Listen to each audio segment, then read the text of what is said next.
Ei, Cris. Olá, tudo Ei, bem, eu tô em você. Genilce? Tudo ótimo, Mais uma muito vez animada. estamos E aqui para a gente trazer com essa missão de falar de um tema assim tão denso, não é, Cris? Mas ao mesmo isso, tempo é um tema que é necessário que falemos sobre ele, não é? sim, sim. E eu vou precisar aí da ajuda de vocês para me sinalizar como é que está o sinal, porque hoje a internet aqui não está colaborando muito. Mas vai ser uma conversa muito gostosa. Espero que o sinal colabore aí com a gente, viu, Gê? Não, mas vai colaborar, não é? A turminha também Isso. que tem aí nos acompanhado tem sido muito, elas têm nos prestigiado e têm sido muito legais com a gente, né, Cris? Isso, e eu queria até aproveitar a oportunidade para agradecer os feedbacks, né, que eles estão mandando. Cada um de vocês está mandando aí para a gente no privado. É muito importante esse feedback também para a gente ir definindo os temas, né, Gê, que a gente vai trabalhar aqui nas lives. A intenção dessas lives é levar a informação de uma forma simples, que toque Uhum, o coração das pessoas e que isso. venha agregar, né, assim, tanto em termos de conhecimento, quanto de reflexão mesmo sobre esse período Aham, que a gente está vivendo, né? sim. Então, E essa especial foi e uma eu amiga. agradeço o convite. É isso aí. Essa especial foi uma amiga, né? A Vera Mota, uma amiga aí da psicologia também, uma amiga aí para a vida. E a Vera pediu que a gente falasse desse tema em função do que as pessoas têm vivenciado pelas perdas, né? Nesse período de pandemia, em que elas não têm Sim, podido velar os seus entes queridos nessa partida, porque com todo esse protocolo agora que envolve esse momento, né, Cris, de não poder estar presente em função de contaminação, então, e trazendo quanto que isso tem sido prejudicial para muitas pessoas. Então, também o nosso propósito aqui, além de levantarmos reflexões, será colocarmos para as pessoas que é possível, sim, trabalhar um ritual, não é, para elaborar essas perdas sem que seja necessário estar de corpo presente com o ente que partiu, não é? uhum, Porque a uhum, presença dele se manterá nos corações das isso, pessoas, não é sim, isso? É aí que a gente se eterniza, não é? sim. E enquanto houver alguém que lembre da gente, né, Gi, a vida é eterna através dessas pessoas, né, dos nossos Sim, descendentes também. Estou aqui mexendo para ver se o sinal melhora. mas tá Aí vai me bom dando mesmo. notícias, Isso, tá? isso. Bom, então eu queria, vamos nos apresentar, né, Gi?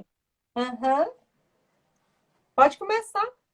Posso? Então, eu sou Cristiane Peretti, eu sou psicóloga, eu trabalho com terapia familiar sistêmica já há muito tempo, desde 2001, na verdade, eu fiz minha formação lá com a Jaqueline Cássia, depois com o Regis Chagas, no Espaço Olon. Eu tive a oportunidade de participar dos congressos com o Dr. Luigi Boscolo, da Escola de Milão, e eu trouxe também um pouquinho da fala deles, né, da Escola de Milão aqui a respeito dos rituais, então eu acho importante também contextualizar esse contato que foi tão maravilhoso, né, que agregou tanto também para a minha Está, formação. Tá ficou aí um falhando aí, né, pouquinho, viu, Gê? Cris? Oi. Mas vamos caminhando. E eu sou Genilce, também sou psicóloga, tenho formação também na terapia sistêmica. Também estive lá, né, com a Cris no mesmo evento aí do Boscolo, do Minuto. Oi? Oi, vamos ver. Oi, oi, ver aqui. Voltei? Aí você vai É, seguindo, Gê. Vamos ver como é e que vai aí, ser aqui. porque o meu também está dando falha. Então, espera só que eu estou voltando.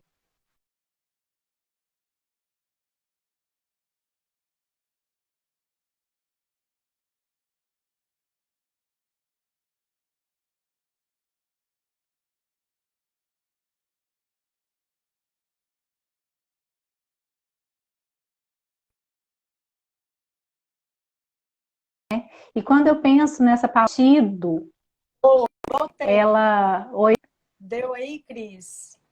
Então, você a está nossa voltando. assessoria, a nossa assessoria que não estava legal. Eu já comecei falando aqui que a gente escolheu começar falando desse tema sobre a questão do sentido da vida, né, Gi? Sim. Então, falar E desse... qual é o sentido da vida, né? Que essa palavra ela traz para a gente tantos significados, né? O sentido de direção, de propósito. Então, assim, qual é a direção? Eu estando aqui nesta presença hoje, qual é a direção? Qual é o meu propósito com a vida, né? Qual é o significado da vida para mim, das relações que eu estou inserida, das pessoas com qual a gente relaciona, né? Então, a palavra sentido ainda ela traz Boa noite, Patrícia. Tudo bem? Vai dando feedback se a gente está sendo escutada aí para gente, por favor. Porque eu ainda não estou vendo a Genilce, eu não sei se vocês estão me ouvindo, se sou eu que estou sem aparecer aí na live. Ainda não, Gê. E eu tô te vendo aqui. Tá? Uai, Aqui o sinal tá difícil. Vamos ver aqui como é que a gente vai seguindo. Jogo de adivinhação. Será que eu saio e volto? Ei, Ju. Então eu vou sair, você que chamou a live. Hein? Hoje, você que chamou a live, se você sair, a gente vai ter que entrar toda de novo. Ó, tem gente falando que tá ouvindo nós duas. Então vamos seguindo? Tá. A Ju falou que não tá te ouvindo, Gê. Tem jeito de você mudar, ficar mais perto do sinal? Tá, eu vou, acho que eu vou ter que sair para voltar de novo, então. Oi?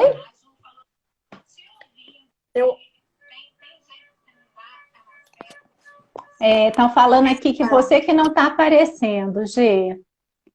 Ô, gente, desculpa, é um problema técnico que a gente vai ajustando aqui. Vamos ver.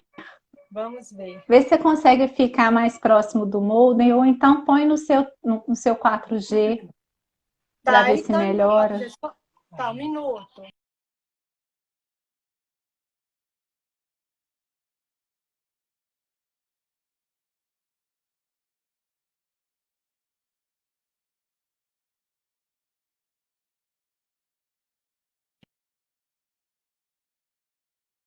Pensando nessa questão do sentido da vida. Vamos... Você está um pouco desfocada, mas agora eu consigo te ouvir. Estou muito desfocada. Espera aí, vou voltar.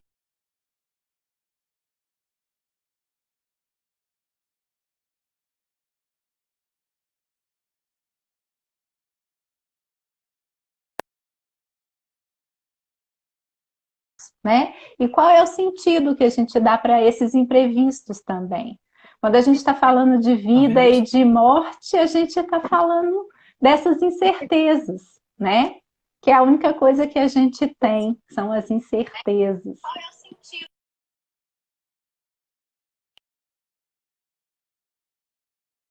A palavra sentido ainda, ela traz também o significado da pessoa que está sentida, né? Que ela está sensível a tudo isso que está acontecendo. E às vezes falar de sensibilidade, a gente entende isso como uma fraqueza. E a Gláucia Tavares, essa semana, publicou um texto lindo, eu não sei se você teve a oportunidade de ler, falando da vulnerabilidade elegante. Não vi não. Fazendo uma diferenciação entre vulnerabilidade e fragilidade, né? Então, que a vulnerabilidade elegante é quando a gente também sabe lidar com as adversidades da vida e com as nossas dificuldades e os nossos limites, até onde a gente pode ir, né? Então, eu comecei aqui, Gê, agora você chegou, tá bonitona, que bom. Vamos ver se a gente permanece. Vamos ver se agora a gente engrena nesse papo Vamos lá. bom, né? Então, Difícil, mas bom que a gente preparou. E aí eu estava falando dessa questão do sentido e mas eu até te ouvi o dessa. tempo todo, viu, Você Cris? Eu te ouvi o ouviu? tempo todo, ouvi. E eu ia até falar que a Glaucia é uma grande querida. A Glaucia É, tem o livro, né, do Luto do à luto à Luta, para quem tiver luta. interesse de ler. É, E tem A Vida e Continua assim, ela foi também. uma grande mestre para nós duas também, não é, Cris? Sim, sim, ela é ótima, é uma grande fonte de inspiração, né? E ela fala que ela ficou conhecida como a doutora da morte, de tanto que ela fala sobre o tema do luto, né? Aham. E a Glaucia, ela foi minha professora na faculdade, então desde lá eu venho acompanhando essa trajetória, são quase 20 anos, e eu aprendo muito com a Glaucia. Ela vai aparecer muito aqui também, porque um dos nossos objetivos nessa conversa é articular, né, duas palavras que ela traz no texto dela, no livro dela, que é o luto e a luta, né? É Uhum. a luta da vida, é a gente Uhum. poder aprender a viver e lidar com as adversidades, e como você bem diz, né, Genilce, fazendo contato com a nossa resiliência, desenvolvendo a capacidade da resiliência, né? Sim, porque o luto ele é processo. Ele não é algo que começa e que termina assim. Não é igual tem pessoas que falam assim, ah, é um ano de luto. Isso não existe, a gente vê isso na clínica. Hoje mesmo estava discutindo mais cedo, você falou de uma cliente sua elaborando ainda um luto de um pai de 20 anos, não é? Eu também na clínica, pessoas que já perderam um ente há 10 anos atrás e ainda fazendo essa elaboração ou se dando conta da falta dessa pessoa na vida. Então, luto é um processo, a gente sabe o momento em que ele tem início, mas fim, sinceramente, cada vez mais eu acredito que ele não tenha. O que vai tendo é uma capacidade que a gente vai desenvolvendo de lidar com a ausência desse ente, de ressignificá-la e de dar sentido a ela, Uhum, não é? uhum. Uma E por das isso que essa coisas que a palavrinha do, né, que a gente começou falando do sentido da vida, ela vai estar presente em toda essa nossa conversa, né? Porque primeiro é qual é o nosso sentido de vida? Até que ponto a gente acredita que a nossa vida só tem sentido ao lado daquela pessoa, que pode Uhum, ter ido embora da nossa vida, seja por uma separação, seja por uma mudança de cidade, seja pela morte mesmo, né? E uhum, como é que a gente vai dar conta de dar prosseguimento a esta luta, a esse esforço que é viver, uhum, né? E transformar, né? E articular a dor com a capacidade de novo tomar a vida, né? sim.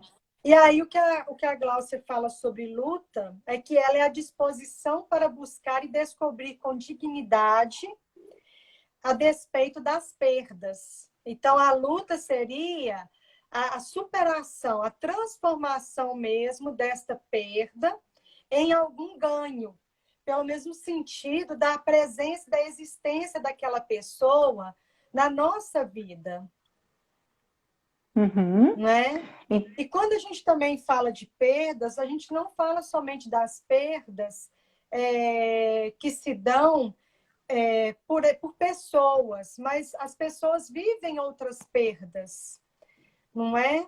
Então é importante que nós também falemos sobre essas perdas, e nesse momento de pandemia, as pessoas, a gente tem vivido o que a Glaucia também nos ensinou de lutos sobrepostos, uhum, uhum. que Então, diz respeito a perguntando todas as aqui perdas. Ah, o nome do texto que nós estamos citando. Na verdade, não é um texto, são os livros da Gláucia Tavares. Vocês podem pesquisar ela também aqui no Instagram, que ela está com trabalhos muito interessantes. Os livros são Do Luto à Luta e o outro é E a Vida Continua. São os dois livros da Gláucia que a gente usou como referência. e tem Vamos um só outro colocar as também que é o de referências também. e tem um de perdas perinatais também, não tem, Cris? Eu Dela eu não esqueci. conheço. Eu acho ela coordenou, Uhum. sabe? Então também é um livro bem interessante, mas buscando o nome dela aí Sim, aparecem os livros, sim. tá? A gente também usou Sobre a Morte e o Morrer, da Elizabeth Uhum, Kubler-Ross. O uhum, Túnel e a Luz, também da Elizabeth Kubler-Ross.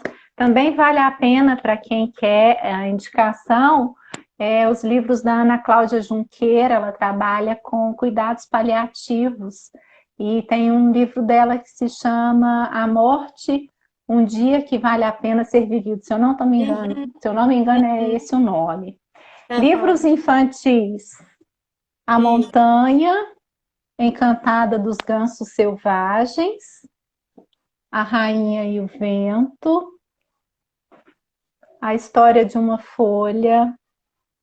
E uhum, para casos de separação com crianças, para trabalhar, A Casa Caiu, da Cris Manfro, que é uhum, muito legal também. uhum. Então, essas foram as nossas referências aí, nós vamos falar um pouquinho delas ao longo da live, né, Gê? Isso. E aí eu queria falar aqui desse poema que é Colhendo Frutos, do Tagore, que coloca assim: não me deixe rezar por proteção contra os perigos, mas pelo destemor em enfrentá-los. Não me deixe implorar pelo alívio da dor, mas pela coragem de vencê-la. Não me deixe procurar aliados na batalha da vida, mas a minha própria força. Não me deixe suplicar com temor aflito para ser salvo, mas esperar paciência para merecer a liberdade. Paciência para merecer.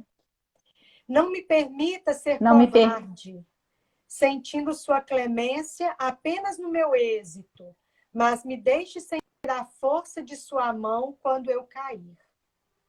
Esse está no livro da Elizabeth Kubler-Ross, sobre a morte e o Uhum, morrer.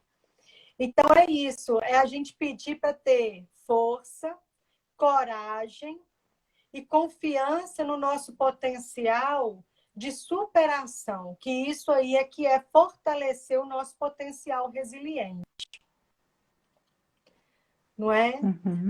A resiliência, ela é algo com que todos nós nascemos, com esse potencial, mas ele só será despertado a partir da nossa interação com o meio ambiente, da nossa interação com as pessoas, que isso que vai fazer com que nos tornemos pessoas mais robustas, mais firmes nesse enfrentamento, ou pessoas mais frágeis. Mas sempre a resiliência é possível de ser fomentada, é possível de ser trabalhada. E a psicoterapia, ela permite isso através da reflexão, através do levantamento dos nossos pontos fracos, aquilo que a gente precisa desenvolver, não é? Para a gente dar prosseguimento aí, Uhum. porque viver é fácil? Nossa, de forma alguma, né? Não Traz um é. monte de desafios, né, Gi? É. Esses, assim, são os menores que a gente passa, né, no dia a É. dia, nos enfrentamentos das questões, né? Aham, E é tão aham. difícil ao mesmo tempo, né, Gi, falar de luto, falar de perda, falar de dor, porque, em geral, as pessoas acabam julgando ou então cobrando que o outro elabore esses lutos, essas perdas, de uma forma muito rápida, né? E isso é um processo. Nós temos um início, nós temos um fim, mas viver é o processo. Viver, ele é esse intervalo entre o nada, a gente não sabia o que acontecia antes da gente chegar aqui, e a gente não sabe o que vai ser depois que a gente partir, né? Então, acho que ele falava, viver é um intervalo entre dois nadas. Então, é a nossa oportunidade de estar aqui nesse momento.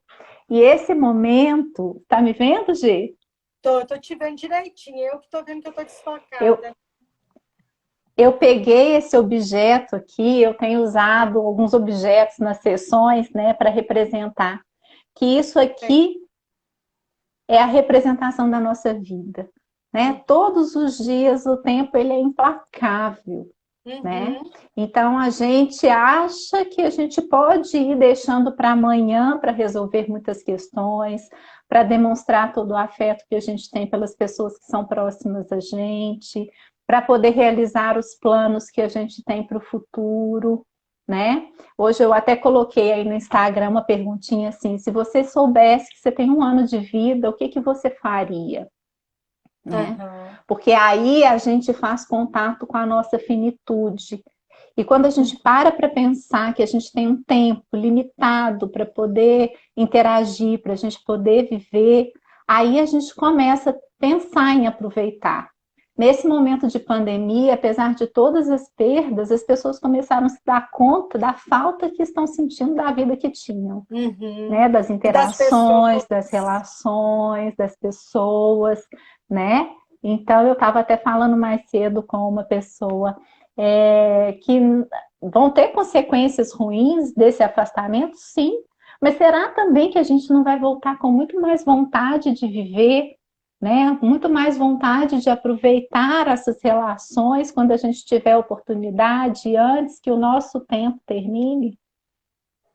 Né? E aí você fez uma colocação lá no texto que eu achei muito legal, que é também a importância da tristeza para a gente poder saber aproveitar esse tempo.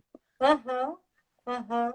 De entrarmos nesse processo de reflexão, que é o que a tristeza faz, né? Ela nos coloca num processo de reflexão e num processo também de desenvolver uma empatia e compaixão pelo outro. Nessa aceitação de que se luta é processo, cada um terá o seu processo. O E seu cada tempo, um né? terá o seu direito também de ir lidando com esse processo. Cabe a gente que está por perto dessa pessoa, porque nós temos o luto patológico, né, Cris? E nós temos o Sim. luto normal. Então, se a gente Uhum. pegar lá no do DSM-5, o luto normal seria assim, a pessoa ela ficar em 1 mês de muita tristeza, sem vontade de fazer nada, mas após esse 1 mês, alguns autores falam até 2 ou 3 meses, mas após esse período, a pessoa começar a seguir em frente. E sem pensamentos de morrer, sem pensamentos, né, de acabar com a própria vida, enfim, mas de viver essa dor, essa tristeza intensa. Agora, Uhum. passado esse período, a pessoa consegue sim buscar ajuda, buscar recursos e seguir em frente. O luto Uhum. patológico já seria aquela pessoa que ela começa a ter ideias de que ela precisa morrer também, que se ela morrer, ela vai encontrar com o ente, o que é uma fantasia também, porque nós não temos essa total segurança, não é? Uhum. Essa ideia de que a vida perdeu sentido, de que a vida dela só tinha sentido enquanto aquela outra pessoa existisse, Uhum. tá? E queria fazer um comentário a partir daí. Tem 2 filmes que mostram muito essa questão do luto patológico, que é o Beleza Oculta e o outro que se chama Reine Sobre Mim, né? Uhum, E são 2 filmes que vão mostrar a importância do processo terapêutico, a importância de lidar com esse tema, né? E que cada um realmente vai ter um tempo para poder processar, né? uhum, E o respeito a esse tempo, a permissão para que o outro fale, porque às vezes é muito chato, né, para quem está de fora, de ouvir aquela pessoa lamentando, uhum. lamentando, lamentando, começa a achar que a pessoa está se colocando no lugar de vítima. Mas essa fala repetitiva, ela é extremamente curativa e necessária para Uhum, que se coloque para fora uhum. esses sentimentos de desamparo, de abandono, de falta de chão, né? De Dependendo revolta de também. revolta e o paradoxo dessas emoções, né? Porque às vezes tem um sentimento de traição. Ele morreu, ele me deixou, né? E Ah, agora o que que vai ser de ele não mim? tinha o direito de fazer isso comigo, ou ela não tinha o direito de fazer isso comigo nesse momento. Como se a Né? pessoa que foi tivesse tido uma escolha, Uhum, tá? uhum, Porque assim a gente parte do princípio, Cris, que até mesmo uma pessoa que pratica o suicídio, ela também não está em condições mentais de fazer escolha. Ela fez aquilo numa intenção de acabar com uma dor, já desacreditando que é possível uma vida sem dor, né? Isso. Mas não, ela não está dentro do seu potencial de capacidade de escolha, porque ela está com a sua visão de mundo e de vida ofuscada. Ela está dentro de uma viseira, de uma visão em túnel, que só vê aquela saída, a saída da morte. E é muito interessante também, as pessoas têm uma tendência de não conversar com crianças. E outro dia eu passei por uma situação, eu conversando com uma criança de 9 anos, a gente trabalhando as emoções, e ela falou que toda vez que ela sentia raiva, ela tinha vontade de morrer, ela pensava em morrer. Aí eu perguntei para ela, e o que vai acontecer se você morrer? Aí ela falou assim, uai, acaba toda a dor. Eu falei, mas acaba a dor e acaba tudo que é bom também. Aí ela, não, eu não tinha pensado nisso. Eu falei, tudo acaba. E outra coisa, o que está sofrendo dor não é o nosso corpo, é o nosso espírito. E quem te garante que depois que você morrer, o espírito vai ficar em paz? Aí ela falou, olha, eu também não tinha pensado nisso. Eu achei tão bonitinho. Ela falou, não vou mais pensar nisso então, né? Eu falei, então vamos trabalhar a raiva de uma forma saudável, porque ela é uma emoção importante. Ela é a emoção que nos coloca em proatividade, é ela que nos faz ir para a luta. Entendeu? É ela. Então, assim, vamos trabalhar e regular essa emoção e canalizá-la para algo bem positivo. Não é? Um caminho positivo. E pensando também na questão do luto, Cris, a gente fala assim, o luto, um ente querido, ele é a grande perda. Por quê? Porque é algo que não tem reversão. Então, luto diz respeito a coisas que não têm reversão. Por exemplo, também o fim de um casamento. Muitas pessoas vivenciam luto quando o filho se casa, ou quando o filho muda e vai para o exterior. Né? São processos, mesmo que esse filho possa voltar, mas as pessoas, elas vivenciam essas quebras. Outra coisa, dos processos... Inclusive para o filho também, né, Genilce? Claro. Porque eu atendo pessoas, por exemplo, jovens adultos, que mudaram de cidade, né, ou foram fazer um intercâmbio, entendendo que aquilo seria uma grande oportunidade e vivenciaram uma dor muito grande pela separação, pela chegada nesse novo contexto, né, assim, de uma cidade grande, de uma língua nova, e que vivenciaram isso como um luto muito grande. Tem uma pessoa que eu acompanho que ela mudou de cidade, de país, na verdade, quando ela era muito pequenininha, né? E aí, para cada país, uma língua nova. E quem chegava e que era o estranho no ninho era ela, né? Porque as pessoas não tentavam fazer o esforço de falar a língua dela. Ela, daquele tamanhozinho, tinha que se adaptar à língua daquele mundo novo. Então, ela ainda desenvolve ali, assim, eu que sou defeituosa disso aqui, que fala essa língua diferente. Então, muitos lutos, distorcida, e uma dificuldade, inclusive, de se sentir pertencendo. Porque, na verdade, quando acontece um luto, esse sentimento de pertencimento, ele fica completamente abalado, né? Porque onde que eu tô, a que grupo eu faço parte, né? A Luciana Pellegrino está perguntando se a gente falou das fases do luto. Não falamos ainda não, Luciana. Quer falar, Gi, das fases do luto? Então, eu sinceramente aqui eu não coloquei as fases do luto porque a gente não queria ficar, porque explicar cada uma, eu não queria ficar presa nessas fases do luto. Porque o objetivo hoje também é falar dos rituais, né? Eu vou citar, então, rapidinho as fases do luto que a Elizabeth Kubler-Ross cita no livro sobre a morte e o morrer. Então, ela fala que a primeira fase seria a negação e o isolamento, depois que passa pela fase da raiva, que é isso que a gente acabou de falar, né? Essa ambiguidade aí entre medo, tristeza, esse isolamento como uma proteção também desse momento difícil, dessa tristeza para poder elaborar essas perdas e esses ganhos que ainda não são visíveis. Então, a raiva do abandono, de estar nessa nova condição, de ter que se reestruturar, de não se ver pertencente, vem uma barganha, mas por que que não fui eu, né? Por que que tinha que ser assim? Então, uma barganha aí com a questão da Ou porque logo religiosidade, comigo, logo eu vivenciando isso. né? Aí depois pode vir um período de depressão, onde realmente a vida fica mais cinza, sem gosto, e aí os sentidos ainda não começaram a ser construídos, e algumas pessoas chegam à aceitação e ao desenvolvimento da esperança de novo, né? Mas ela diz que nem todos passam por todos esses processos. Mas hoje a gente não vai se reter aqui a questão das etapas, porque o objetivo é a gente falar de rituais, né? Isso. E aí também eu queria... Eu Pode queria falar. fazer um pedacinho aí, que é falar das perdas necessárias também, que a Judith Bjork coloca.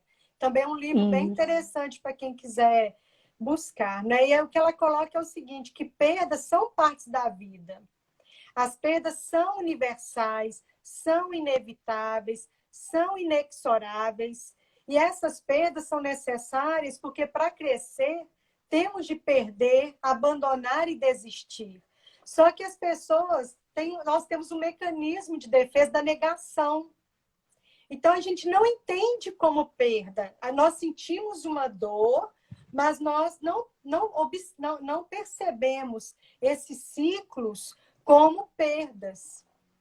E nós também não percebemos com um sentido de luto. E uma das coisas que é muito interessante é a transição da criança para a vida de adolescência, o quanto ela sofre, porque ao mesmo tempo que ela quer crescer, aí vem a ambivalência, ela também quer continuar criança, ela tá sofrendo perdas. Porque agora são mais responsabilidades assumidas, mas ao mesmo tempo, mais responsabilidade assumida vai nos dar uma independência, né? Um potencial de ir e de vir. Não é? E falar um pouquinho do perdão, porque o que a Gláucia traz da perda pelo luto de um ente querido é uma perda grande. E para trabalhar a perda grande é o perdão, que é o se perdoar, o perdoar também a esse ente que foi fora da hora, ou que foi dentro do tempo, mas que nunca vai ser o nosso tempo. É muito interessante, assim, quando a gente acompanha velórios de pessoas com mais de 100 anos, às vezes, né? E as pessoas inconsoláveis. Então, assim, como que é difícil para a pessoa assimilar que nós temos um período, nós temos um prazo de validade, não é? E passar desse prazo de validade também traz outras perdas para a gente, que é a vivência de uma vida sem qualidade. E aí eu fico pensando, inclusive, né, Genilce, porque às vezes a gente passa a vida do lado de alguém e a gente não conhece essa pessoa ao nosso lado, a gente não olha. Quando tem uma ameaça ali de uma morte por conta de uma doença e tudo mais, né, e a gente está acompanhando pessoas que estão adoecendo, por exemplo, a pessoa começa então a questionar qual é a minha relação com esse ente, eu vou perder essa pessoa, vai me fazer falta. E aí eu acho que a pergunta que a gente deve se fazer é assim, o que eu ainda não vivi, ou o que eu não me dei a oportunidade de viver com essa pessoa para que a gente possa reparar isso enquanto ainda há tempo, né? Na verdade, a gente deveria pensar assim, né? O que eu quero viver com essas pessoas que fazem parte do meu círculo de convivência diariamente? Porque, como eu estava dizendo, né? O tempo não para. Não para. A gente não sabe como é que será o dia de amanhã. Eu me lembro da minha comadre quando estava grávida e ela foi fazer o pré-natal e eu falei, e aí, como é que ela tá? A neném tá? Ela falou assim, tá ótimo. Mas é uma grande ilusão achar que vai estar ótimo sempre, porque ela está ótima agora, neste momento. Mas uma intercorrência pode acontecer e no momento seguinte não estar mais.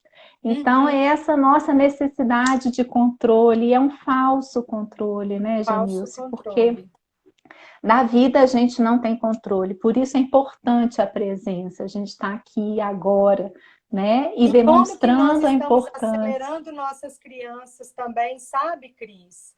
Você está falando de uma Isso. grávida, essa semana eu conversei com uma gestante, vai ter neném por agora, e ela falou, daqui a pouco está correndo por aqui. Eu falei, calma, daqui a pouco vai estar chorando aqui, daqui a pouco vai estar passeando por aqui no colo da mamãe e do papai, mas vai levar um tempo ainda para andar. Então vamos curtir cada momento, porque aquele momento passa.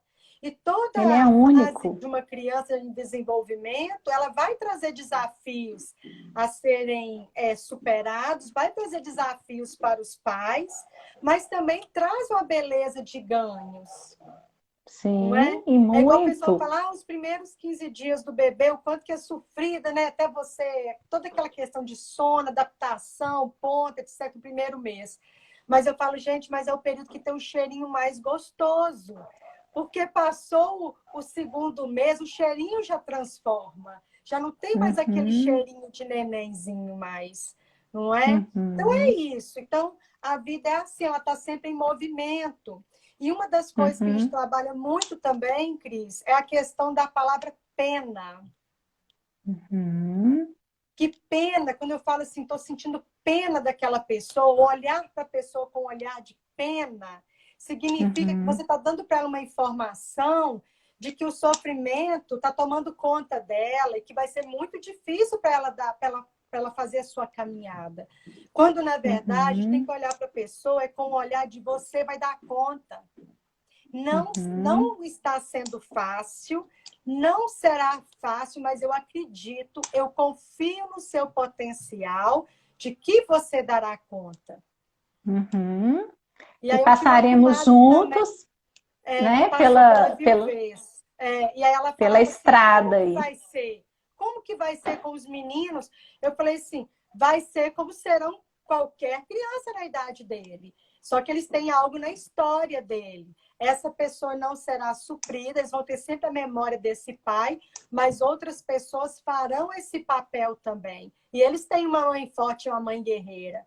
Estão aí, né? Uhum, Dois adolescentes lindos, né? Assim, com uma competência emocional, uma capacidade, uma ternura, uma uhum, doçura uhum. maravilhosa, não E é? desde que tenha permissão, né, Gê, para falar dessa pessoa que partiu e cada um poder ouvir a versão do outro, né, Sim. sobre essa perda, porque cada um vai sentir esse momento de uma forma. Eu vou contar uma experiência que eu tive com os meus filhos quando o pai na verdade, é o pai de uma grande amiga minha faleceu. E pela primeira vez os meus filhos foram acompanhar essa coleguinha ao cemitério, né? E aí a gente vê o tanto que as crianças trazem de imaginário a respeito da Aham, morte, né? Então, o aham, quanto que o ritual ali de velar aquele corpo, né, de enterrar e tal, permite a toda a comunidade fazer contato com essa questão da finitude, né? uhum, E uhum, trazer também ali para aquela família as emoções, as lembranças boas que foram vividas com aquela pessoa, ou não tão boas, os constrangimentos que podem surgir quando uhum, surge uma terceira família, uma segunda família, né, de uhum. uma pessoa que faleceu e que não era esperada. É. E aí eu fui com os meninos ao cemitério, a primeira coisa que eles chegaram, falaram assim, mamãe, onde estão os caixões? Eles não estão em cima da Aham, terra? Eu falei, aham, não, ele fica enterrado. Mas como é que as caveiras saem à noite, né? Então, aí a gente começa também a dar permissão para as crianças aham, expressarem, falarem do que pensam sim. sobre a morte, já que é um tema tão evitado muitas vezes nas famílias, né? E a criança poder trazer essa experiência e a gente poder falar disso. E aí, quando a gente saiu lá desse velório, né? Cada um saiu. Eu tenho um filho e uma filha, e aí o meu menino virou para mim e falou assim: mamãe, quando eu morrer, eu quero ser enterrado para que as pessoas da minha família possam vir aqui no cemitério me visitar. E a minha menina virou e falou assim: eu quero ser cremada. Eu falei, uai, para que você quer ser cremada? Ela falou assim, não, para que a minha família possa me levar para onde ela for, né? Uhum, Então, assim, uhum. quando a gente traz o tema da morte para o nosso cotidiano e permite, né, falar, a gente também permite viver melhor a cada dia, né? E sabendo que a gente tem, que faz parte da vida o processo de finitude, de despedida, e que a gente vai ter que se preparar para isso. As Isso, pequenas frustrações diárias nos isso. permitem essa preparação, E né? aí, Cris, assim, nós já estamos aqui faltando menos que 20 15 minutos. Eu minutos. acho que agora a Pois gente é. pode falar sobre os rituais. Sim. Qual que é a função deles, não é? Uhum. Então, assim, a importância deles.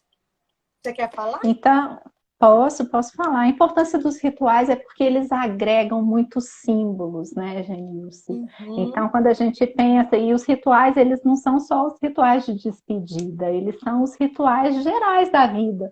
Como é que a gente prepara nosso alimento? Como é que a gente compartilha esse alimento e cria esses hábitos em família? Como que a gente cria o hábito da higiene, do autocuidado na família? Isso. Né? A família é mais voltada para o cuidado com o outro, para o cuidado próprio, o que, que é um valor nessa família e como é que isso é passado através dos rituais, né? Isso. Porque os Como é que são rituais, comemoradas as festas, os aniversários, as isso. passagens, os ciclos. Pode Porque falar. eles têm um fator de organização também. Uhum, Então, a sim, própria sociedade isso faz parte do ser humano. O homem, né? Porque nenhum animal fica fazendo ritual. O homem, ele faz. Passarinho cria ninho. Estou lembrando que João de sim, Barro faz o a João de casinha. Bar faz o ninho, sim. Então, vamos pular isso aí. Mas assim, o ser humano precisa dos rituais como uma forma de se organizar. Então, pensa Uhum, também se não existisse o período de Natal e Ano Novo. Como que seria só aquela virada de ano sem nada, né? Por mais que as pessoas falem, que coisa mais esquisita, você vai lá, comemora e tal, depois o outro dia é um dia seguinte, tudo bem, é um dia seguinte, mas traz marcos de transição, como se dão as comemorações dos aniversários. sim, sim. E aí Aniversário a é isso, gente é um ciclo que fechou, outro que abriu, um que fechou, outro que abriu, não E é? a gente pode pensar, então, em rituais vazios de significados, porque é Sim. só uma repetição, sem saber por Uhum. quê e para quê, né? Aham. Então, por exemplo, eu posso estar comemorando o Natal, mas eu acho isso muito chato e não faz sentido nenhum para mim. Mas eu Uhum. gosto de comemorar meu aniversário, por exemplo, né? Sim. Então, Uhum. assim, a importância é que o ritual ele tem ali uma intensidade, uma intenção, um propósito, porque ele vai reunir uma série de símbolos que agregam uma dualidade, inclusive, o pertencer e o separar. Né? Quando a Uhum. gente fala da saída de um filho de casa, como é que foi Uhum. feita essa despedida, esse preparo para esse se Uhum. separar, né? Uhum.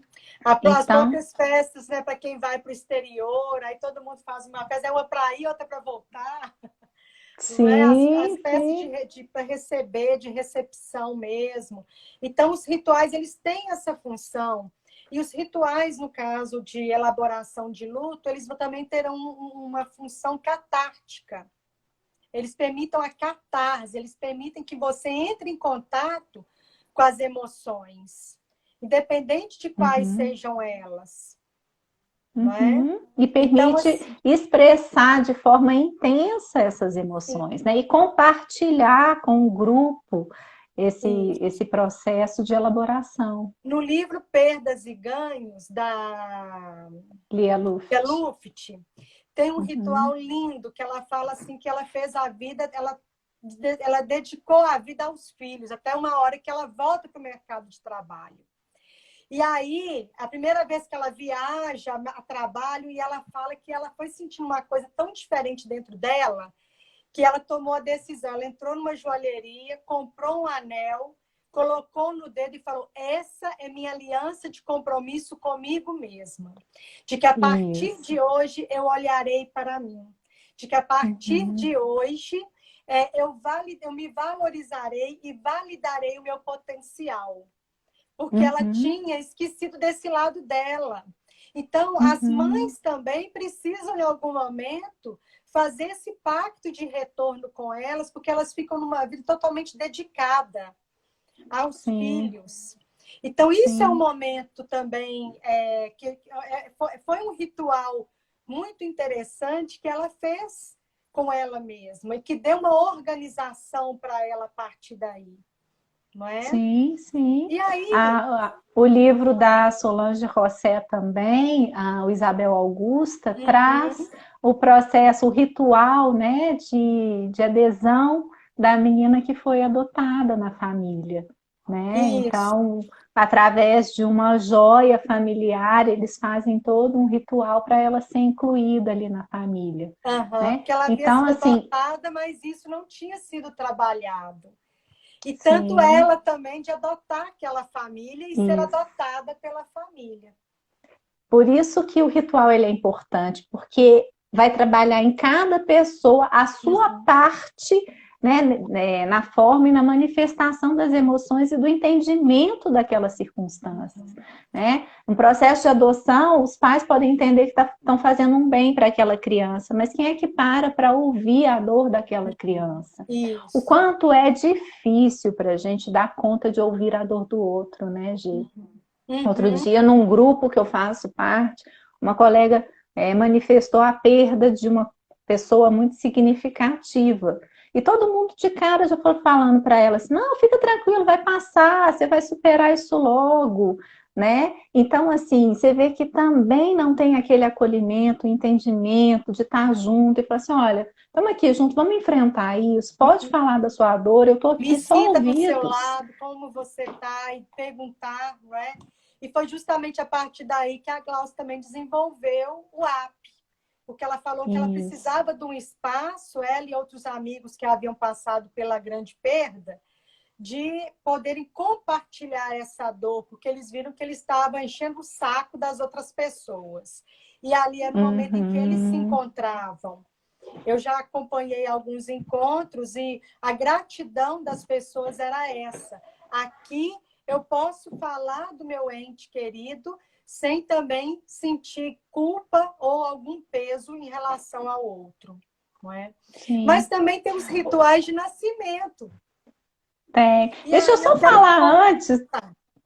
tá, das 3 etapas do ritual, que o Van Beleza. Genepp falou em 1960, né? Uhum, O primeiro passo é a separação na qual se efetuam os preparativos para o ritual. Então, como é importante uhum, a gente separar o que, que a gente vai usar naquele ritual. Então, pense no ritual de Natal, vai separar a árvore, as bolas, enfim, vai fazer um casamento uhum, ou um ritual de uhum. nascimento, né? Vou separar o quarto, preparar o quartinho do bebê, não é isso, Gê, que você Isso, ia falar? isso. Vou Não, não era comprar esse, as não. roupinhas. Não, depois a gente tem o segundo passo, que é o passo transacional, em que as pessoas vão experimentar essas novas experiências e assumir novos papéis e identidades nessa relação a partir do ritual. E o Uhum. terceiro passo é a reintegração, quando volta de novo para a vida, vai se conectar de novo à comunidade, mas pelo fato de ter passado por aquela experiência, já vai voltar de uma forma diferente e as trocas serão diferentes, né? Então, os rituais que a gente faz de Natal, Réveillon, nascimento de um filho, o casamento, que é a Uhum. preparação, né? Implica ali a perda do filho que está casando, mas o ganho da nora que está chegando, o ganho dos Uhum. netos que vão vir. Então, o ritual ele marca essa dualidade, né? Esses paradoxos aí. Mas É, aí você fala. o ritual que eu ia falar é um que a minha bisavó fez com o Rafa, meu filho, quando ele nasceu. Então, ele era o tataraneto, né? E aí se uniu. Então, eu, minha mãe, ela, minha bisavó que organizou isso. Eu, minha mãe, a minha avó, ela, bisavó, ela, minha bisavó, agora tataravó dele, e ela foi dar o banho nele. E ela falou assim que era para a gente tirar tudo que a gente tinha de ouro. Então, nós tiramos as alianças e que a gente jogasse na água do bebê. Porque aquele neto dela, ela falava desse jeito, ele ia ter muita fartura na vida dele, sabe? Então, eu achei Uhum, lindo esse ritual que ela fez. E depois ela já não tinha mais condição, mas aí eu fiz com a minha filha Cecília, fizemos também com o neném da minha irmã, enfim, não é para dar esse banho, né? Mas no sentido assim, de trazer fartura, de trazer prosperidade, é no sentido de prosperidade. Não E de necessariamente de bênçãos dinheiro, mesmo, de né? riqueza de dinheiro, mas de prosperidade de vida, sabe? Sim, sim. Eu E estava outros. vendo na página da Bel Ornelas, que eu também compartilhei hoje lá no Instagram, o ritual do casamento também, onde os noivos podem escolher como eles querem representar, né? Então, às vezes, é a falta de um pai, é a falta da mãe ou de um avô, que era muito significativo, que eles gostariam que estivesse presente ali naquele momento. Então, usa-se, às vezes, um camafeu, ou então para o próprio ritual do casamento. Lá tem uma citação que eles pegam areias de cores coloridas e jogam no mesmo balde para mostrar que a partir dali haverá uma mistura de histórias, né, de famílias e tudo mais. Então, para cada situação, como que é importante a gente escolher quais serão os símbolos a serem usados, né? Que faz sentido para cada um dos envolvidos.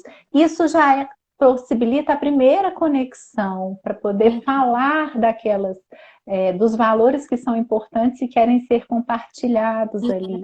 E isso vai sendo recheado de emoções, né? E aí se compartilha esse momento e ele vai ficar registrado de uma outra forma, né? Eu Outro que fiquei eu lembrando trabalhei. enquanto você falou do ritual que foi meu primeiro beijo, né? Que era uma coisa tão esperada. E aí a gente estava numa cidade do interior e não tinha nada para comemorar. E aí as minhas colegas foram no barzinho da esquina, compraram vários pés de moleques e nós fomos comer pé de moleque e tomar refrigerante, Ai, que né? legal. Então os Pois é. rituais eles se tornam histórias para serem contadas, para serem passadas com uma forma mais leve, mais integradora aí dessas Isso, relações, né? isso. E aí teve também o de uma cliente que a irmã morreu fora do Brasil. E aí o que nós trabalhamos, ela procurou a terapia, já me conheci, veio para a gente trabalhar, nós fizemos só umas 3 sessões, mas de acolhimento dessa dor dela, de elaboração, e aí a proposta foi essa, que ela fizesse também um ritual. E foi muito interessante que todos os irmãos participaram desse ritual quando eles receberam a urna que veio com as cinzas dela. E a partir dali, eles resgataram toda a história dessa irmã, até mesmo para os sobrinhos, porque é uma irmã que tinha anos ido embora. E aí ela volta, e aí eles arranjam um espaço no cemitério onde já tinham pessoas da família. Então, essa reintegração, até mesmo nesse momento. Ou então, de um casal que tiveram um aborto, e aí a gente trabalhou a representação do tempo de vida desse bebê, não é? E a questão é essa, sabe? Porque o grande drama imagina que você tem uma lâmpada maravilhosa, né? Que você pode virar para o gênio e fazer um pedido. E aí o pedido é para você não sofrer essa dor da perda, o que poderia acontecer é esta pessoa, essa situação não ter acontecido na sua vida.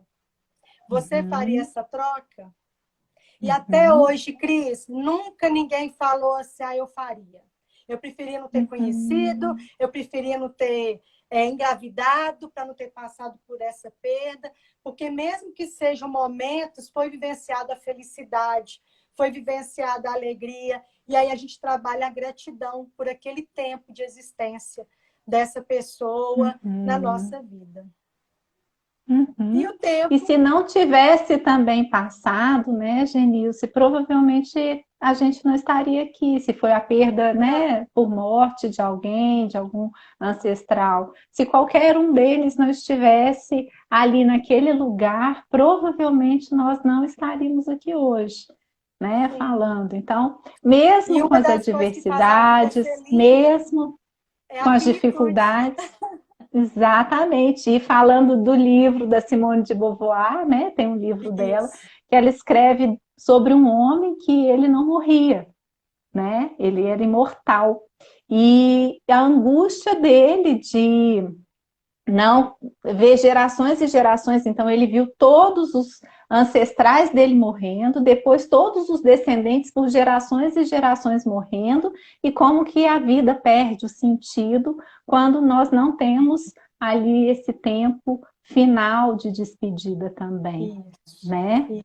E Então, então é importante a gente lidar com isso. E mais uma coisa que eu acho importante a gente trazer, que é a questão da não é nem religiosidade, da espiritualidade. espiritualidade, né? Como uma forma de nos ancorar, né? De nos dar Uhum. sustentação. Então, assim, qual é a minha coerência interna em que eu acredito, onde que eu me seguro nos momentos de desafio da vida, E assim né? a esperança e a força de prosseguir, para dar sentido à Uhum. existência de quem partiu.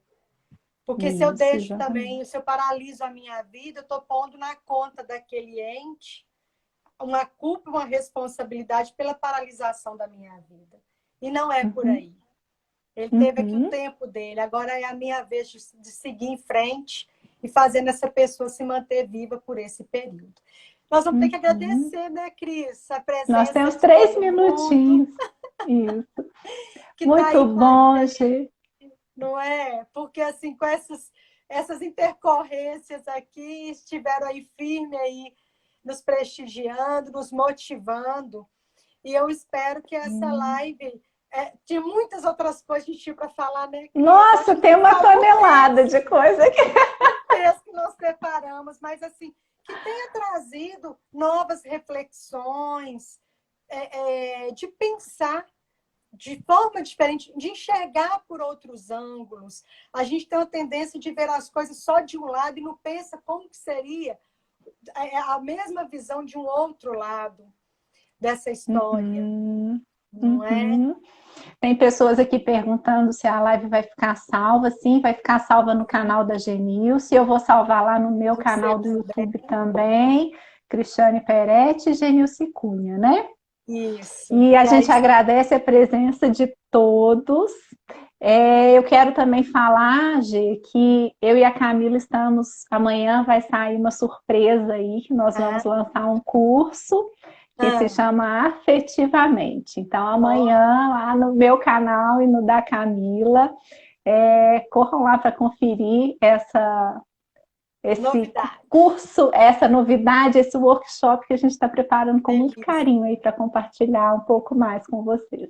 Que E ótimo. agradeço mais uma vez o convite, né? É uma oportunidade muito grande da gente também rever muito das teorias, de encontrar com os nossos autores aí. A Tereza Eutrópio esteve aqui presente, é outra grande professora que nos inspira muito, né, Gi? Com E é tão certeza. maravilhoso Principalmente com essas rituais. nossas. Isso! Ela tem um É, ritual lindo do laço, né? Que é isso, maravilhoso. E isso. ela tem um livro que chama Histórias Terapêuticas, que também é muito bom, vale a pena ler. E eu Gê, quero te obrigada, viu? agradecer. Quero te agradecer também por ter aceitado aí participar comigo. Eu falo que os nossos encontros nas lives são preciosidades para mim, viu, Cris? Nossa, para Tá? mim também. Que coisa Muito boa. obrigada. Ah lá, Tereza. Ô, Tereza, obrigada. Obrigada, Mayra, Raquel, todas pela participação aí. Foi ótimo. Isso aí. Então tá. Tem mais alguma coisinha que você queira finalizar? Eu acho que. Uai, a gente pode finalizar com uma música, então, que a gente separou algumas aqui, né? Hum, E deixa eu ver se eu acho aqui pra gente. Nós separamos 3.